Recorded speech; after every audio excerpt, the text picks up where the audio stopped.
দর্শক, স্বাগত জানাচ্ছি বাংলা এফএম লাইভে। আমরা এখন রয়েছি ঢাকা বিশ্ববিদ্যালয়ের মধ্যে, ঢাকা বিশ্ববিদ্যালয়ের হল চত্বর। সেখানে আমরা রয়েছি, এখানে চলছে বাংলাদেশ ইসলামী ছাত্র শিবিরের পক্ষ থেকে ইফতার সামগ্রী বিতরণ। ইফতার সামগ্রী নিতেই কিন্তু আপনারা দেখতে পাচ্ছেন যে ঢাকা বিশ্ববিদ্যালয়ের ছাত্রদের যে লাইন, সেই লাইনটি কিন্তু অনেক দীর্ঘ লাইন একটি রয়েছে এবং সেই দীর্ঘ লাইনের কিন্তু একদম পুরোটাই জুড়ে রয়েছে ছাত্ররা, এবং ছাত্রদের এই যে ইফতার সামগ্রী, সেই ইফতার সামগ্রী কিন্তু বিতরণ করছে বাংলাদেশ ইসলামী ছাত্র শিবিরের নেতাকর্মীরা।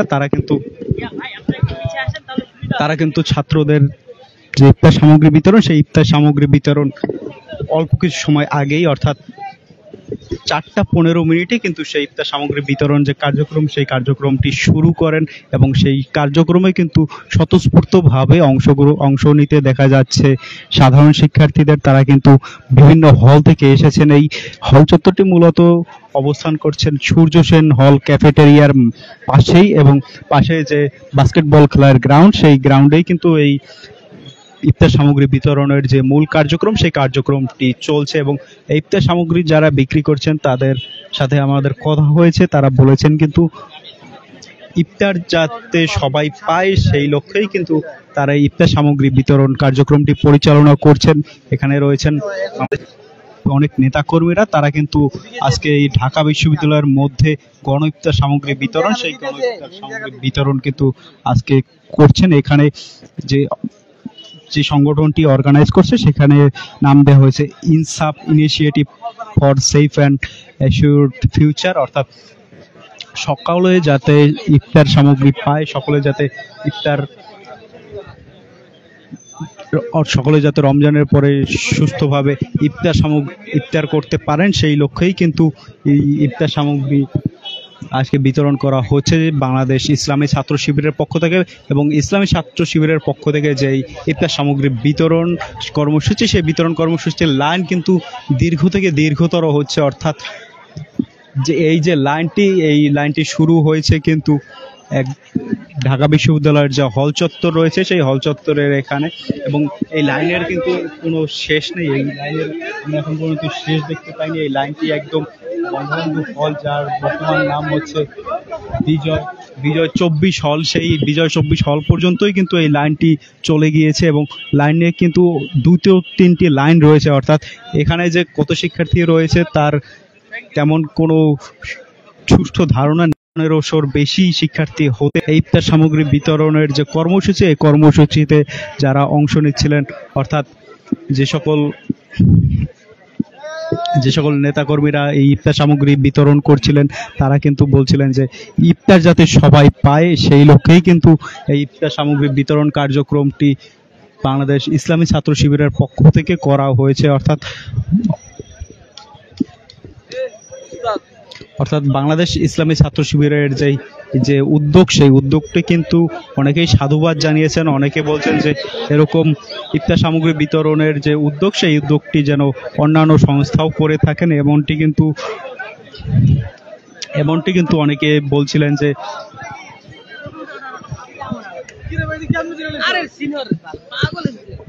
অনেকেই কিন্তু বলছিলেন যে এই ইফতার সামগ্রী বিতরণের যে কার্যক্রম, সেটাকে কিন্তু প্রায় সবাই সাধুবাদ জানিয়েছেন। এবং ইফতার সামগ্রী বিতরণের এই কার্যক্রমটি একদম চলবে ইফতারের টাইমের আগ মুহূর্ত পর্যন্ত, অর্থাৎ আজকে যে 6:03 পর্যন্ত যে ইফতারের সময় রয়েছে, সেই ইফতারের সময়ের আগ পর্যন্তই কিন্তু এই ইফতার সামগ্রী বিতরণের কার্যক্রম, সেই কার্যক্রমটি চলবে। এই কার্যক্রমের সাথে যারা সংশ্লিষ্ট রয়েছেন তাদের সাথে কথা বললে জানা গেছে যে তারা বলছিলেন যে যাতে করে সকলেই ইফতার সামগ্রী পেতে পারেন, এবং রমজানের পরে রোজা রাখায় পরে যাতে তারা সবাই সুস্থভাবে ইফতার করতে পারেন, সেই ইফতার করার লক্ষ্যেই মূলত এই ইফতার কর্মসূচিটি, বিনামূল্যে যে ইফতার বিতরণ কর্মসূচি, সেই কর্মসূচিটি পালন করা হবে, এমনটি কিন্তু অনেকেই বলছিলেন। সংশ্লিষ্ট যারা রয়েছেন তারা কিন্তু সবাই বলছিলেন যে যাতে করে সবাই ইফতারি করতে পারেন এবং সবাই যাতে একটি সুস্থ খাবার খেয়ে ইফতারি করতে পারেন, সেই লক্ষ্যেই কিন্তু এই ইফতার বিতরণী কর্মসূচি সেটি কিন্তু পালন করা হচ্ছে। দর্শক আপনারা দেখতে পাচ্ছেন যে এই ইফতার বিতরণের যে কর্মসূচিতে ঘিরে যে একটি লাইনের ব্যবস্থা করা হয়েছে, সেই লাইনটি কিন্তু অনেক দীর্ঘ একটি লাইন। এই লাইনটি শুরু হয়েছে সূর্য সেন হল ক্যাফেটেরিয়া থেকে এবং এই লাইনটি একদম শেষ হয়েছে গিয়ে ঢাকা বিশ্ববিদ্যালয়ের যে বঙ্গবন্ধু হল, যার বর্তমান নাম হচ্ছে বিজয় 24 হল, সে বিজয় 24 হল পর্যন্তই কিন্তু। একটু খুলে দেখাতে পারবেন কি কি দিয়েছে? দর্শক আমরা এখন দেখার চেষ্টা করব যে ইফতারের আইটেমের মধ্যে কি কি রয়েছে। আমরা দেখতে পাচ্ছি একটি জুস, একটি জিলাপি, মুড়ি, এরপর হচ্ছে পেঁয়াজু, খেজুর, একটা জুস আর বুট, এগুলোই আর কি। এটা একটা অসাধারণ উদ্যোগ ছিল, যা আর কি হলপাড়া শিক্ষার্থী, অসংখ্য শিক্ষার্থীর মধ্যে আমরা শুনেছি যে 1000 জনকে দিবে, যেটা অনেকের জন্য, এটা ঢাকা বিশ্ববিদ্যালয়ের জন্য অনেক সুন্দর একটা উদ্যোগ, যা অনেকের জন্য একটা উপকার হবে বলে আমি মনে করি। যেখানে ইফতারের অনেক দাম, সেখানে একজন শিক্ষার্থীর জন্য একদিনের ইফতার দেওয়াটা অনেক খুশির কারণ বলে আমরা মনে করতেছি। আমার নাম আলিফ, 23-24 সেশন সরকারের কাছ থেকে তিনি কিন্তু এই কার্যক্রমটি পরিচালনা করা কিন্তু একটি সহজ কাজ নয়। অর্থাৎ বর্তমানে যে জিনিসপত্রের দাম, সেই দামটাকে কেন্দ্র করে কিন্তু অনেকেই ইফতার করতে পারছেন না এবং সেই ইফতার যে সবাই করতে পারছেন না, এই জন্য সবার জন্য যাতে ইফতার নিশ্চিত করা যায়, সবাই যাতে একটি সুস্থ খাবার খেয়ে ইফতারি করতে পারেন, সেই লক্ষ্যেই কিন্তু তারা কাজ করছেন। আমরা এখন কথা বলার চেষ্টা করব যারা এই ইফতার বিতরণী কার্যক্রমের সাথে সরাসরিভাবে সংশ্লিষ্ট রয়েছেন, তাদের সাথেই আমরা এখন কথা বলার চেষ্টা করব।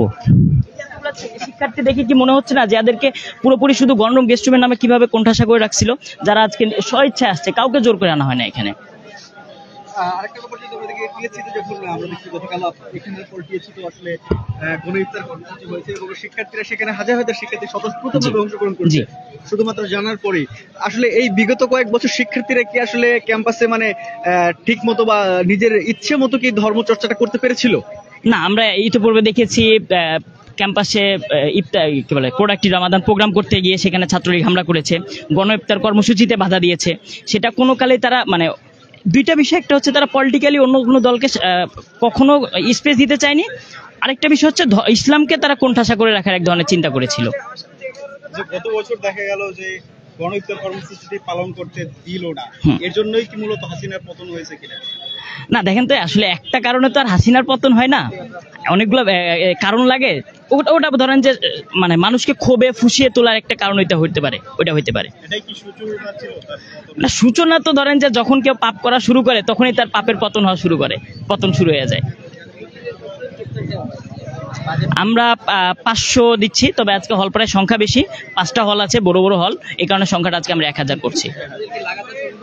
আমাদের টানা 15 দিন কর্মসূচি আছে ক্যাম্পাসের বিভিন্ন লোকেশনে, হলগুলো কেন্দ্রিক, যাতে শিক্ষার্থীরা পায়, শিক্ষার্থীরা যতটা কাছে সম্ভব আমরা এই ইফতারটা পৌঁছে দেওয়ার চেষ্টা করছি। আচ্ছা, ইফতারের প্যাকেটের ভিতরে আমরা এখানে ইস্টার কাবাব থেকে একটা প্যাকেজ অর্ডার করেছি, সেটাতে মোটামুটি ইফতারের যে রেগুলার জিনিসগুলো আছে সেগুলোই আছে। জি, আমার নাম ইকবাল হায়দার, ঢাকা বিশ্ববিদ্যালয় ছাত্র শিবিরের বিজ্ঞান সম্পাদক। ধন্যবাদ। দর্শক আপনারা শুনছিলেন যে এইখানে ইফতার বিতরণী কার্যক্রমের সাথে সংশ্লিষ্ট একজনের বক্তব্য। তিনি কিন্তু বলছিলেন যে যাতে সকল শিক্ষার্থীরা বিনামূল্যে ইফতারি করতে পারেন এবং সেই ইফতারটি যাতে স্বাস্থ্য সচেতনভাবে ইফতারিটি তারা করতে পারেন, সেই বিষয়টি কিন্তু লক্ষ্য রাখা হয়েছে। তাদের কাছে 1 প্যাকেট করে সবার জন্য ইফতারি চেয়েছিলেন। তারা এই কার্যক্রমটি কিন্তু পরিচালনা করবেন একদম 15 তারিখ পর্যন্ত, অর্থাৎ রমজানের যে 15 তারিখ, সেই রমজানের 15 তারিখ পর্যন্তই এই ইফতার কার্যক্রমটি পরিচালনা করা হবে বাংলাদেশ ইসলামী ছাত্র শিবিরের পক্ষ থেকে। এবং সেই যে কর্মসূচি, সেই কর্মসূচি পালন করবেন কিন্তু বাংলাদেশ ইসলামী ছাত্র শিবির। এবং আজকে যেহেতু এটি হলপাড়ায় করা হচ্ছে এবং হলপাড়ায় যেহেতু 5টি বড় বড় হল রয়েছে এবং হলে শিক্ষার্থী বেশি, এজন্যই কিন্তু আজকে এই সংখ্যাটি কিন্তু 500 থেকে বাড়িয়ে কিন্তু এই সংখ্যাটি 1000-এ নিয়ে আসা হয়েছে। এবং এই 1000-এ নিয়ে আসার জন্য যে সকল যারা সংশ্লিষ্ট রয়েছেন তাদেরকে কিন্তু তারা ধন্যবাদ জানিয়েছেন এবং এই 1000-এ উন্নীত করার জন্য যে ছাত্রদের সংখ্যা বেড়েছে এবং তারা কিন্তু একটি কথা বারবার করে বলছেন যে এখানে যারা ইফতারি নিতে এসেছেন তাদের মধ্যে কাউকেই কিন্তু জোর করে আনা হয়নি, সবাইকেই একদম স্বতঃস্ফূর্তভাবে এসেছেন এবং সবাই যে স্বতঃস্ফূর্ত অংশগ্রহণ, এই স্বতঃস্ফূর্ত অংশগ্রহণটি কিন্তু এবারের ইফতারের আনন্দকে কিন্তু একটি সাফল্যমণ্ডিত করে তুলছেন এবং তারা কিন্তু বিগত বছরের উদাহরণ টেনে তারা কিন্তু বলেছেন যে বিগত বছরগুলোতে গেস্ট রুম গণরুম কর্মসূচি পালন করত ছাত্রলীগের ক্যাডাররা এবং সেখান থেকেই কিন্তু তারা জোর করে কিন্তু ইফতার কর্মসূচি পালন করতে দিচ্ছিলেন। আমরা এখন কথা বলবো এখানকার যে মুখপাত্র রয়েছেন তার সাথে।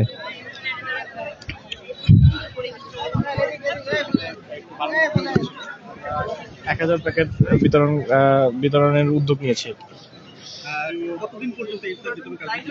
আমাদের এখন পর্যন্ত পরিকল্পনা হচ্ছে 15 রমজান পর্যন্ত। এরপরে আমাদের সুযোগ থাকলে আমরা আরো বাড়ানোর চেষ্টা করব। সাধারণ শিক্ষার্থীরা স্বতঃস্ফূর্তভাবে সেখানে অংশগ্রহণ করছে। আসলে বিগত কয়েক বছরের কথা যদি বলি, ঢাকা বিশ্ববিদ্যালয় ক্যাম্পাসে সেইভাবে ইফতারের কোনো আয়োজন বা গণ ইফতার কর্মসূচি সেটা তো কোনোভাবেই সম্ভব ছিল না। আসলে কেন ছিল না বা কোন পরিপ্রেক্ষিতে হয়নি? আসলে এখন রমজান, ঈদ এই বিষয়গুলো মূলত মুসলিমদের জন্য উৎসবের একটা জায়গাও বটে। ফলে এই জায়গায় ইসলামী যে সংগঠনগুলো ছিল এবং বাকি অন্যান্য সংগঠন সকলেই চেষ্টা করেছে বিভিন্ন সময়ে ইফতারকে উদযাপন আকারে পালন করার জন্য, কিন্তু একক আধিপত্যবাদ বজায় রাখার জন্য ছাত্রলীগ বিভিন্ন সময় সেই জায়গায় হামলা করেছে, আঘাত হেনেছে। তো আমরা মনে করি যে যেহেতু সবার কাজ করার সুযোগ এসেছে স্বতঃস্ফূর্তভাবে এবং ফ্রিলি কাজ করার সুযোগ এসেছে ক্যাম্পাসগুলোতে, সকলেই এই জায়গায় কাজ করার চেষ্টা করছেন এবং আমরা সেই জায়গা থেকে চেষ্টা করছি যাতে করে সাধারণ শিক্ষার্থীদের জন্য ছাত্র কল্যাণমূলক যে কাজের জায়গা, সেই কাজের জায়গায় আমরা কাজ করার চেষ্টা করছি। এখানে ছেলে শিক্ষার্থীরা আসছে, ইফতার গ্রহণ করছে। মেয়েদের এখন আমরা বিভিন্ন স্পটে ব্যবস্থা করেছি। গতকাল ছিল রোকেয়া হল এবং শামসুন নাহার হলের সংলগ্ন এলাকায়। ফলে আমরা মনে করি যে প্রতিদিন সব জায়গায় এভাবে বিচ্ছিন্নভাবে বিতরণ না করে প্রতিদিন যাতে করে একটা নির্দিষ্ট জায়গায় হয় এবং আমরা চেষ্টা করবো এই 15 দিনে বিশ্ববিদ্যালয়ের মূল যে জায়গাগুলো রয়েছে সেটা কভার করার জন্য। এটাতে ছাত্রী হল থেকে শুরু করে অন্যান্য জায়গাগুলো কভার হয়ে যাবে। বিষয়টা দেখছে যে এটি কি আসলে সামনে ডাকসু নির্বাচনকে কেন্দ্র করে ছাত্রছাত্রীদের কাছে আসার বিষয়, নাকি শিবির বরাবরই এরকমটা করে? ছাত্র শিবির ঢাকা বিশ্ববিদ্যালয়ে আগে কাজ করার সুযোগ পায়নি ফ্রিলি। আমরা শুধুমাত্র এই কাজই করছি এরকম নয়, অন্যান্য কাজ করেছি যে কাজগুলো শিক্ষার্থীরা খুবই ইতিবাচক ভাবে নিয়েছেন। ফলে আমাদের এই কাজ সেই কাজগুলোরই একটা অংশ মাত্র। এখানে আলাদা কোনো উদ্দেশ্যে আমরা কাজ বাস্তবায়ন করছি, বিষয়টা এরকম নয়।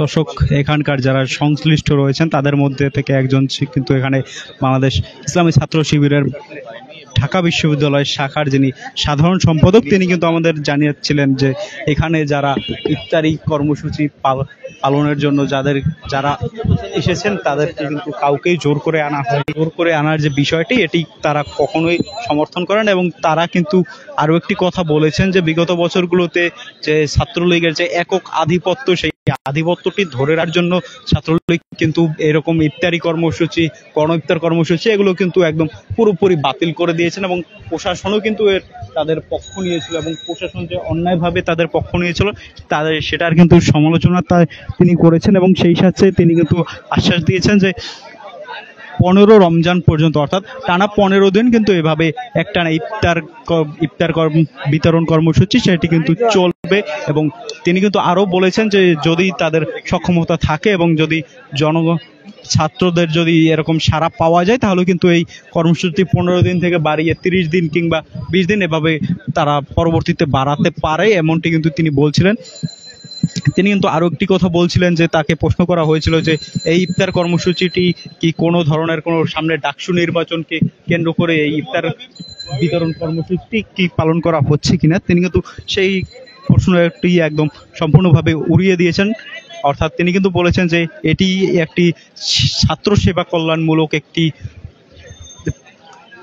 কার্যক্রম তারা পরিচালনা করছেন এবং এই কার্যক্রমের সাথে সামনে ডাকসু নির্বাচনের কোনো সম্পর্ক নেই এবং এটি কিন্তু তিনি বারবার করে বলছিলেন যে এই যে ইফতার বিতরণ কর্মসূচিতে কিন্তু সবাইকে একদম স্বতঃস্ফূর্তভাবে নিয়ে আসা হয়েছে। এবং সেই সাথে কিন্তু তিনি আরো একটি কথা বলেছেন যে এই ইফতার কর্মসূচিটি আপাতত 15 তারিখ পর্যন্ত চলবে, 15ই রমজান, এবং তাদের যদি কর্মসূচিতে এরকম সাধারণ শিক্ষার্থীদের সাড়া পাওয়া যায় এমনটি যদি চলতে থাকে তাহলে কিন্তু তিনি ইসলামী ছাত্র শিবিরের সাবেক সভাপতি সাদেক কাইম এখানে এসেছিলেন, আপনাদের দেখানোর চেষ্টা করছিলাম। এই মুহূর্তে তিনি কথা বলবেন আমাদের সাথে, আপনাদের সাথে আমি যুক্ত হচ্ছি তার কথাতে।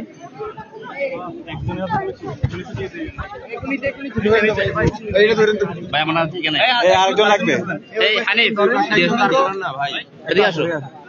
ভাই বুমগুলো একটু ধরেন তো ভাই। এই মুহূর্তে কথা বলছেন বাংলাদেশ ইসলামী ছাত্র শিবিরের সাবেক সভাপতি সাদেক কাইম ভাই। ভাই